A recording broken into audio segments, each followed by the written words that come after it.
श्री राम शरणम मम। आज हम कर्म योग और ज्ञान योग के द्वारा भक्ति योग कैसे प्राप्त होती है इसके बारे में चर्चा करेंगे।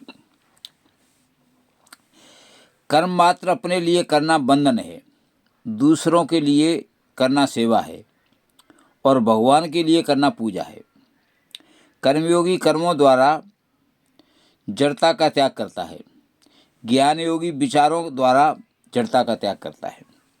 कर्मयोगी का कार्य सेवा के द्वारा संसार को अर्पण हो जाता है। ज्ञान योगी की समस्त क्रियाएं विचार द्वारा प्रकृति को अर्पण हो जाती हैं। अर्थात दोनों योगों में संसार से अलग होकर अर्पण होता है। दोनों योगी स्वतंत्र होते हैं। जिनको स्वतंत्रता में भी संतोष नहीं मिलता है, उनमें भगवत कृपा से प्रेम उत्पन्न हो जाता है। यही भक्ति योग कहलाता है। इस प्रकार निष्कर्म कर्म योग और ज्ञान योग दोनों ही संसार से संबंध विच्छेद करने का कार्य करते हैं।